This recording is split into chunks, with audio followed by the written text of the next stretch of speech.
Bom dia, não sei se me estão a ouvir, se me estão a ver. Vamos então começar com este nosso webinar. Isto para mim é uma experiência, é uma estreia, portanto espero que corra bem e espero que vocês tenham interesse naquilo que eu vos vou dizer e partilhar um bocadinho convosco aquilo que são as minhas preocupações e aquilo que são os meus palpites sobre o que nos está a acontecer e o que nos irá acontecer num futuro mais ou menos próximo. Antes, deixem-me só partilhar convosco aqui o meu ecrã. Não é isto que eu quero partilhar, acho eu. Desculpem, vocês estão a ver o PowerPoint? Eu não consigo perceber se estão ou não a ver o meu PowerPoint. Deixem-me experimentar aqui fazer uma coisa para ter a certeza que estou a partilhar corretamente convosco. Ok, vamos fazer isto de outra forma.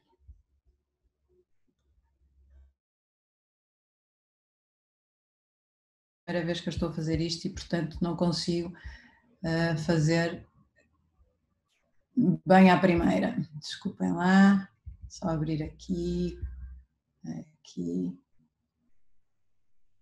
Ok, acho que agora já vou conseguir.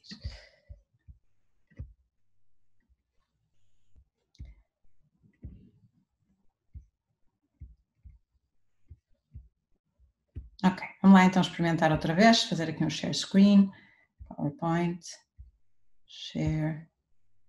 Estão a ver o PowerPoint? Sim? Ok. Vamos então, deixem-me só ver, confirmar que está tudo ok. Ok, tudo ok, perfeito.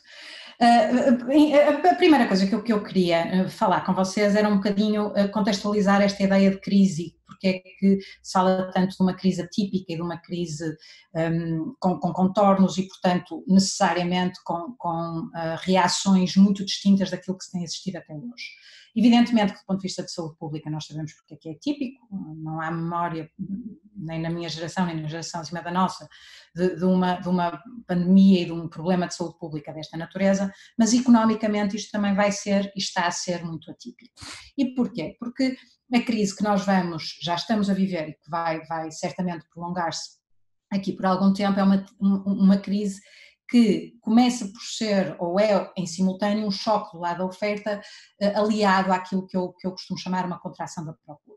Por um lado, temos as infecções e a doença que reduz a mão de obra, temos uma quarentena, um lockdown, um distanciamento social que faz com que a mobilidade seja muito limitada e que faz com que isto tenha efeitos drásticos, em primeiro lugar, naqueles setores que exigem ou que precisam de interação social para sobreviver, e estou a pensar, por exemplo, no turismo e na hotelaria e na restauração. Depois, alia-se a isto um layoff, uma quebra de rendimento, um medo de contágio, uma incerteza face ao futuro, que faz com que o nível de despesa e de consumo comece a diminuir, levando a mais encerramentos, levando a mais desemprego. E depois de tudo isto, e isto nós já sabemos, já não é novo, todo este choque é amplificado pelo sistema financeiro. No fundo, o medo de uma maior taxa de incumprimento e o medo de que possa haver efetivamente defaults grandes, aliado a uma situação em que a procura de liquidez e de crédito é crescente, faz com que o sistema financeiro, no fundo, coloque aqui uma pressão quer nos custos, quer na disponibilidade de crédito. Tudo isto é no fundo, dramático, é forte, e poder-nos-ia levar a questionar então porque é que nós estamos a fechar e porque é que nós estamos a agravar tudo isto, encerrando e pondo a economia a dormir. Ora bem, a verdade é que a incerteza face ao futuro e a verdade é que os custos do ponto de vista económico poderiam ser muito maiores e muito mais dramáticos se efetivamente nós não tivéssemos o lockdown e não tivéssemos as regras que temos tido. Portanto, num cenário de contágio de massas, a sobrecarga que isto teria no Sistema Nacional de Saúde, temos exemplos relativamente próximos da Itália e da Espanha em que a coisa foi muito menos controlada, podiam ser muito mais catastróficas, quer do ponto de vista de saúde pública, quer do ponto de vista económico. E, portanto, há efetivamente uma necessidade de aquilo que eu costumo dizer, pôr a economia em coma. ligada a máquinas para garantirmos que ela não morre, certo? Mas pô-la a dormir durante este período em que se está a tratar a patologia grave que é o problema de saúde pública. Os números de Pordata Data que eu vos mostro aqui mostram claramente que nós temos a economia a dormir. Com este aumento, por exemplo, o número aqui que mais me assusta é este aumento do desemprego de 34,1% face a março de 2019, mas há uma série de outros indicadores que mostram que efetivamente estamos neste estado de arrefecimento e adormecimento da economia. Estado este que é necessário, mas é necessário, como eu dizia, ter a economia ligada à máquina, manter a economia a respirar, garantir que saímos disto, apesar de tudo, vivos. E quando estou a falar de vivos, estou a falar do ponto de vista económico, obviamente. E para isso, durante este período, foi necessário e foi feito, e eu acho que a resposta até foi bastante rápida e eficaz, o dar liquidez à economia, portanto, permitir que as empresas e que as famílias mantivessem níveis de liquidez que lhes permitisse fazer face aos compromissos e ir sobrevivendo, digamos assim, proteger o emprego, e proteger o emprego para garantir os mínimos de sobrevivência e para garantir a capacidade de se passar este período com alguma qualidade e com acesso àquilo que é essencial, e também proteção de rendimentos, desde as moratórias de crédito, às questões das rendas, às linhas de crédito que se foram abrindo, e portanto foi-se tentando manter a economia adormecida para garantir o distanciamento social e para garantir, como eu dizia, o controle da patologia de base, de saúde pública, mas simultaneamente garantindo uma sobrevivência mínima, o tal respirar mínimo que permitisse, quando finalmente se começasse a abrir, quando finalmente se começar a voltar a uma nova normalidade, a economia está viva, não é? O doente não morreu na maca. De qualquer forma, agora estamos na fase já de começar a acordar, de começar a tentar desligar a máquina e pôr a economia a reagir novamente. Eu sou da opinião, como muitas pessoas que eu conheço e como muitos economistas têm falado, que este acordar tem que ser muito cuidadoso e muito lento.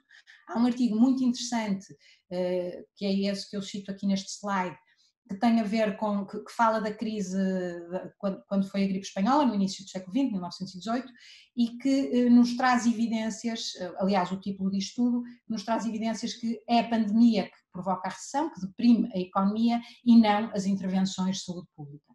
Pelo contrário, o artigo mostra, com dados estatísticos de cidades norte-americanas, que aquelas cidades que reagiram mais rápido, de forma mais profunda e que demoraram mais tempo a sair da crise, foram efetivamente aquelas que depois conseguiram uma recuperação mais sólida e mais vigorosa do ponto de vista económico. E, portanto, aquilo que eles chamam as NPIs, Non-Pharmaceutical Interventions, portanto, as intervenções não farmacêuticas no sentido de não são de medicamentos, não é de vacina, é manter as pessoas confinadas, foram muito eficazes e tanto mais eficazes quanto mais sérias e profundas elas foram. E, portanto, o acordar tem que ser com calma. E tem que ser com calma no sentido em que tem que ser inteligente. Temos que fazer aquilo que já li na literatura, e o termo em inglês soa melhor que em português, que é um smart unlock.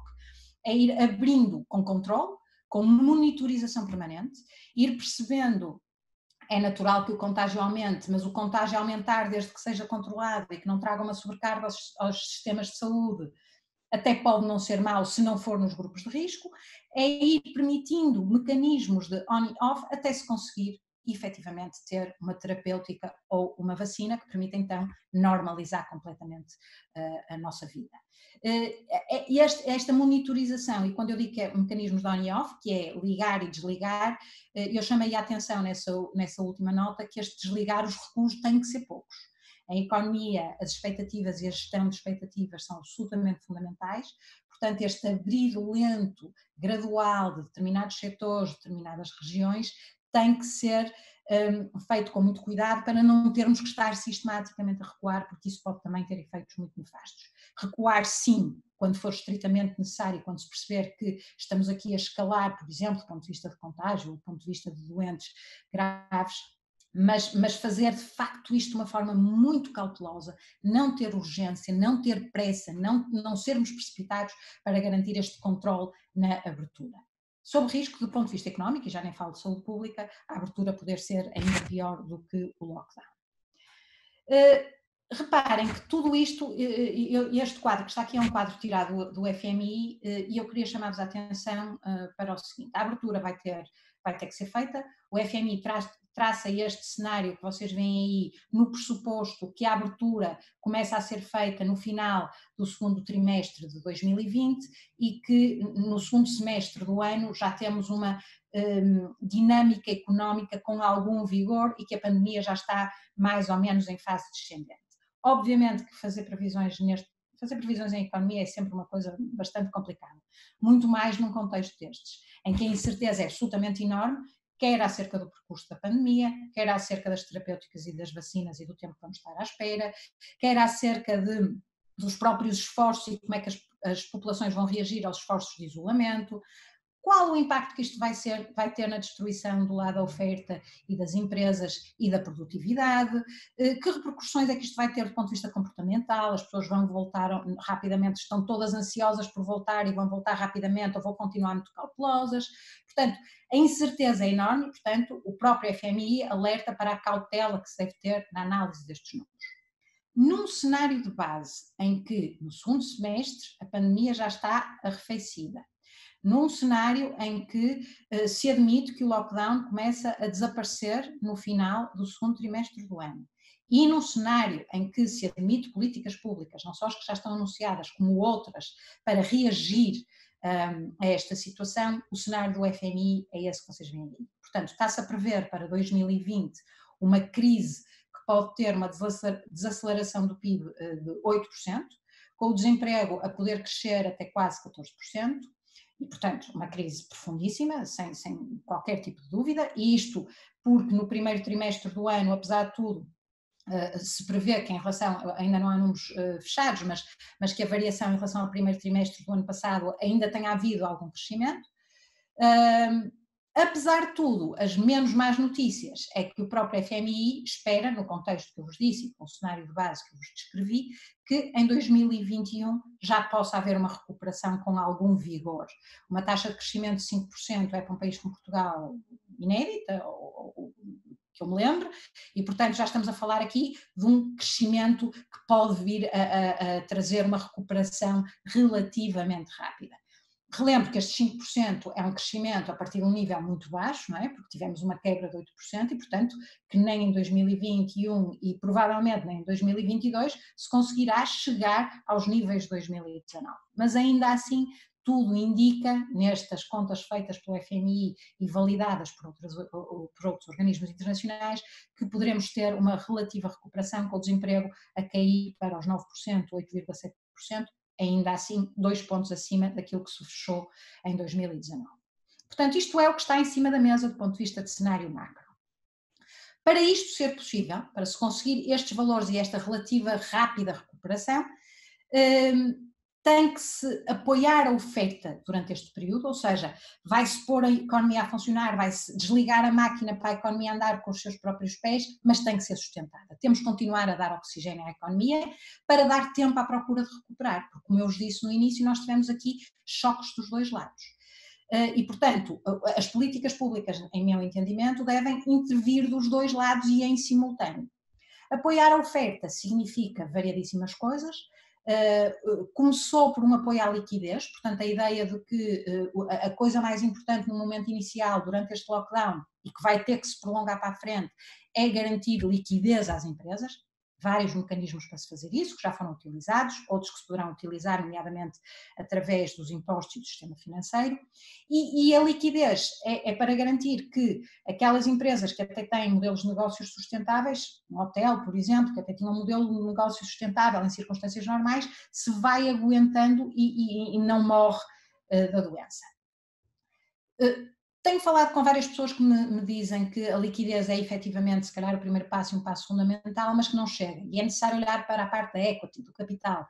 As nossas empresas são empresas que são tradicionalmente bastante descapitalizadas, eram no antes da crise de 2008 e a situação não melhorou com a crise. Tem vindo a haver alguma recuperação, mas ainda assim, para evitar falências, vai-se ter que olhar para o capital. Lá está, garantir que, de alguma forma, estas empresas que têm modelos de negócios saudáveis e sustentáveis em contexto de normalidade se aguentam e sobrevivem durante este período em que vamos estar a tentar recuperar procura. há várias teses, há várias propostas, criar um fundo de, por exemplo, de recuperação europeu financiado pela União Europeia, que permita converter alguns dos créditos em capital e esse capital possa ser tido pelo fundo. Portanto, há várias propostas em cima da mesa, mas é importante não esquecer que não é só um problema de liquidez e que vamos ter que olhar para a parte da capitalização. Depois, uma segunda questão que para mim é absolutamente fundamental, que é a oportunidade de inovação que, apesar de tudo, as crises trazem às economias. É a altura para olhar para os modelos de negócio que são sustentáveis, para os modelos de negócio que não são sustentáveis, para o tipo de estrutura económica que se tem, pensar como é que, não esquecer o ambiente. Nós tivemos uma redução de 6% de emissões, que é bom, mas que recuperam rapidamente quando a economia normalizar, se não se tiver cuidado com isso. Portanto, pensar efetivamente que economia é que nós vamos querer depois disto, o que é que nós vamos estar a apoiar e o que é que nós vamos estar a suportar e aproveitar o momento para olhar de forma criativa e inovadora para a economia. E por último, não necessariamente por ser menos importante como é evidente, a questão do emprego, a proteção do emprego, que foi feita nomeadamente com medidas como o layoff durante este período de adormecimento, se vocês quiserem, e que vai ter que continuar durante o período do reiniciar da economia. O emprego, porque garante o lado da oferta, porque é fundamental não se perder o capital humano acumulado e que permite não ter quebras profundas na produtividade e manter uma oferta com capacidade de resposta, mas porque o emprego é também fundamental para a recuperação da procura. E mais uma vez, eu já usei esta palavra nesta apresentação mais do que uma vez e continuarei a usar, é preciso ser criativo, é preciso olhar para o emprego, para o autoemprego, é preciso perceber de que forma é que se pode proteger transversalmente e de forma de facto eficaz o emprego e os trabalhadores num período destes, para garantir, como eu dizia, o lado da oferta, mas para garantir rendimentos. É fundamental percebermos que a procura não recuperará se houver uma perda significativa de rendimentos, porque reparem, nós já temos as pessoas com falta de confiança, as pessoas com incerteza, as famílias sem saber o que é que será o futuro próximo. Portanto, tudo isto já está neste ambiente incerto. Se nós ainda tivermos uma redução drástica de rendimentos que não é protegido e que não é acautelado pelas políticas públicas, podemos ter aqui de facto uma depressão muito grande da procura e por mais que se aguente a oferta, sem procura a economia não vai lá. Isto para garantirmos aqui no fundo alguma consolidação da procura interna enquanto a própria procura externa recupera, porque estamos todos na mesma, não é? Portanto, os nossos parceiros comerciais internacionais estão na mesma situação que nós, o que significa que se eles estiverem a tomar as mesmas atitudes que nós, mais cedo ou mais tarde a procura externa irá recuperar e, portanto, teremos aqui, mais uma vez, um novo balão de oxigênio. Enquanto isso não acontece, temos que nós acautelar o nosso mercado interno, que já de si não é muito grande, mas que apesar de tudo, se conseguir segurar algum rendimento, alguma capacidade e se conseguir dar confiança às pessoas, pode ser que se vá mantendo a tal dinâmica que é necessária do lado da procura para garantir a oferta. É preciso então políticas públicas, é preciso intervenção rápida e eficaz, tem sido feita, portanto não é nada que não tenha sido, e na minha opinião até com solidez e com segurança e portanto a funcionar. Mas é preciso ser corajoso, ambicioso e criativo. É preciso pensar, eu não gosto particularmente desta expressão, mas aqui aplica-se mesmo, é preciso pensar fora da caixa. Esta crise é diferente, a solução vai ter que ser diferente e precisamos de políticos com personalidade e políticos capazes de efetivamente pensar em alternativas novas. Tudo isto, no caso português, só é possível com a Europa. Nós não vamos conseguir gastar dinheiro sem déficit, sem dívida e sem o aval por um lado e o apoio por outro da Europa. Eu pus aí solidariedade, porque é a palavra que tem estado mais em cima da mesa, mas efetivamente o que eu não quero, eu acho que a palavra não é solidariedade, eu acho que a palavra é racionalidade. E digo-vos isto, a ideia não é minha, eu estou a plagiar o nosso primeiro-ministro, que está a falar várias vezes de racionalidade do lado da Europa, e vou-vos dar um exemplo para vos explicar melhor o que é que eu quero dizer por racionalidade da Europa. Vamos pegar no caso da Holanda. O caso da Holanda é um caso que nos diz particularmente respeito, acho eu. Temos um país que tem tido ministros das finanças com declarações frequentemente de alguma arrogância e de alguma arrogância moral em relação aos países do Sul e parece sempre que nós nestas negociações estamos a pedir à Holanda para nos ajudar, estamos a pedir à Holanda para deixar que a Europa ajude os países mais frágeis e os países mais afetados. E a verdade é que a Holanda não nos tem que ajudar, a verdade é que a Holanda se tem que ajudar a si própria. E reparem, eu usei aqui uns gráficos de um colega meu para vos mostrar que as exportações líquidas totais da Holanda em percentagem de PIB, portanto a balança comercial da Holanda em percentagem de PIB é claramente positiva, superavitária, muito mais que a portuguesa, que tem sido sistematicamente negativa, como vocês veem aí nessa linha azul. Ok, mas agora reparem no seguinte, quando estamos a falar de exportações fora da União Europeia, a Holanda tem um déficit muito mais grave que o nosso, certo? Tem uma balança comercial deficitária em percentagem do PIB, com valores substancialmente ou com percentagens francamente acima das de Portugal. E agora olhem para o comércio intra-União Europeia. O comércio intra-União Europeia, da Holanda para a União Europeia, é o que suporta a balança comercial holandesa. E, portanto, uma Europa dinâmica, com procura ativa, a querer comprar produtos, a querer importar do resto dos seus parceiros comerciais, é absolutamente fundamental para o bem-estar e para a saúde económica da Holanda. E, portanto, não é solidariedade que eu preciso da Holanda, eu preciso que a Holanda seja racional, como foi o Congresso norte-americano quando aprovou o Plano Marshall, porque percebeu que os Estados Unidos, sem uma Europa vigorosa, não ia a lado nenhum. Mais ainda, e aqui chamo-vos a atenção para a questão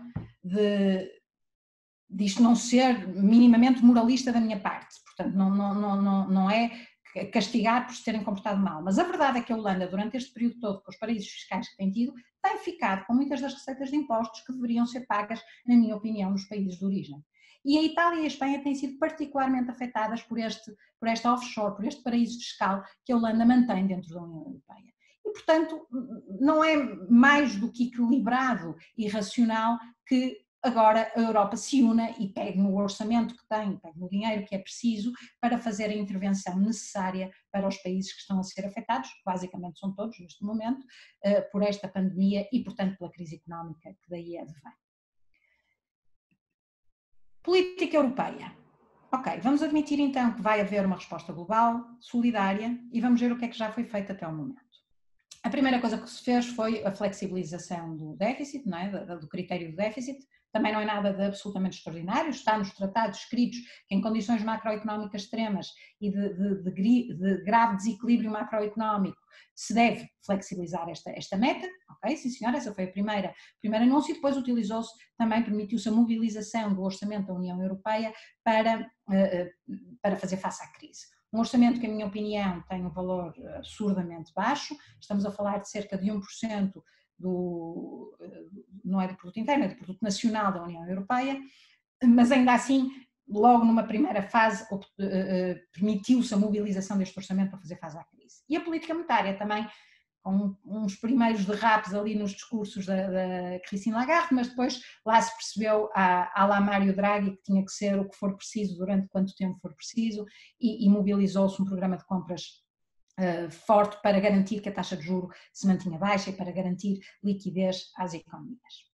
Numa segunda fase, o Eurogrupo acordou, e aqui foi onde a Holanda teve um papel menos positivo de contrapeso, e eu falo da Holanda, nós sabemos que a Alemanha, a Áustria, a própria Finlândia também foram vozes um bocadinho dissonantes, mas apesar de tudo a Holanda foi sempre quem bateu mais o pé, e foi neste pacote de 540 bilhões que as negociações foram mais difíceis, com a Holanda num extremo e a Itália no outro, mas ainda assim, e depois de uma noite longa e de uma madrugada longa, chegou-se a este acordo de 540 bilhões.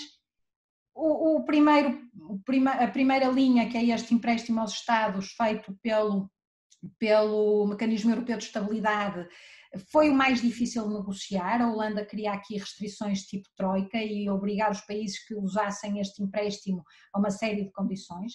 Acabou por se admitir garantias mais leves, mas ainda assim com a nota de que estes empréstimos só poderiam ser para financiar custos diretos e indiretos ligados ao Sistema Nacional de Saúde. O BEI a entrar para apoiar as empresas, em particular para as pequenas e médias empresas, e a Comissão Europeia a disponibilizar um programa, o SURE, para apoio à proteção ao emprego. A 23 de abril, a Comissão acorda que eles chamam uma bazuca financeira de efetivo apoio e combate à crise. Fala-se de 1 trilhão, mais uma vez, americanos, não estou a falar da nossa unidade de medida, 1 trilhão de euros. mas ainda tudo muito vago, não há propostas concretas, as propostas concretas virão na segunda, terceira semana de maio, não se sabe se será fundo perdido, se será empréstimo, com a Holanda a querer muito que seja tudo empréstimo e com os países do costume acharem que isto não pode ser só empréstimo e que tem que haver aqui um balanço. De qualquer forma, tem havido sinais, quer do Presidente do Conselho, quer da Presidente da Comissão, sinais de que isto será equilibrado, será dirigido a quem precisa e portanto, que haverá aqui efetivamente uma capacidade de lutar e de sermos profundos no combate que vamos fazer. Na minha opinião, o que é que falta?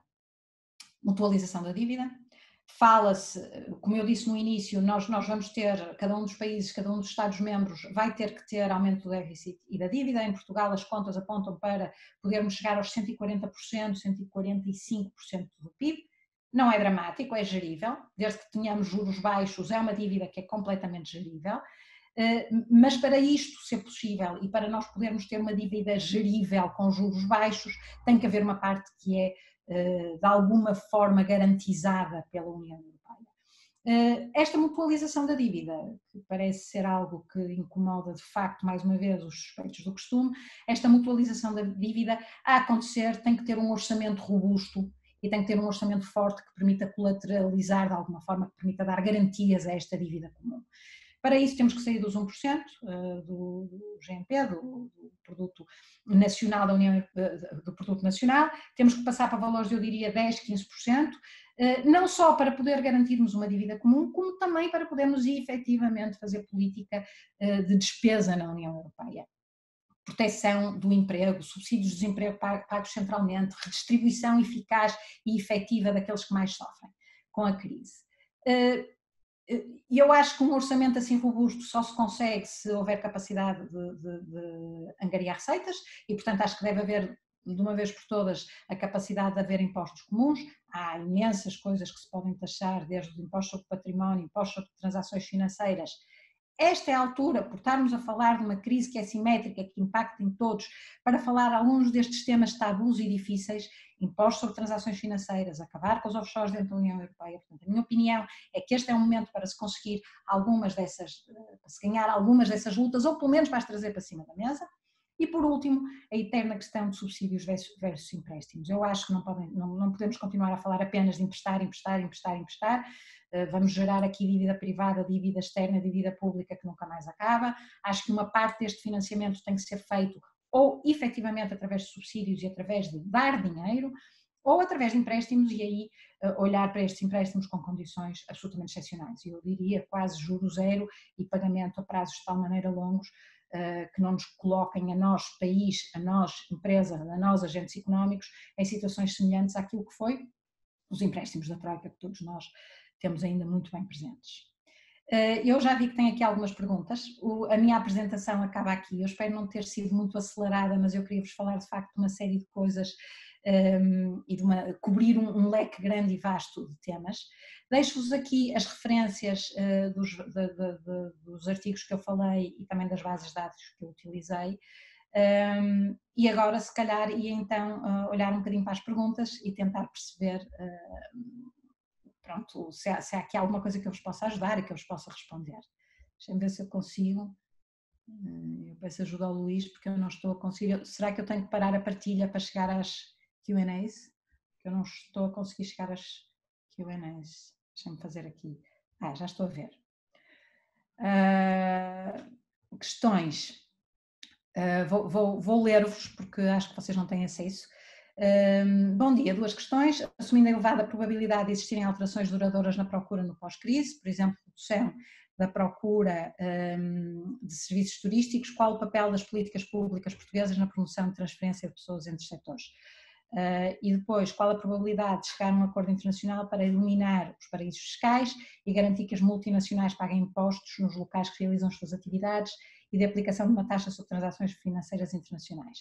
Em relação à primeira, Leonor, eu acho que as políticas públicas, como eu dizia durante a apresentação, têm que ser completamente criativas e, portanto, eu acho que essa ideia de tu pensares no que é uma estrutura económica inteligente e um novo modelo de desenvolvimento económico quer do ponto de vista setorial, quer do ponto de vista regional, inteligente, significaria que nós tivéssemos que pensar em políticas públicas que pudessem fazer precisamente esse tipo de transferências, quer de pessoas, quer de regiões, e portanto eu não sei dizer exatamente qual a definição de políticas públicas neste momento que seria adequada para uma transferência desse género, mas é esse tipo de pensamento que eu acho que tem que estar nos decisores de políticas públicas quando eu falo em criatividade e em capacidade de pensar no novo modelo de desenvolvimento económico.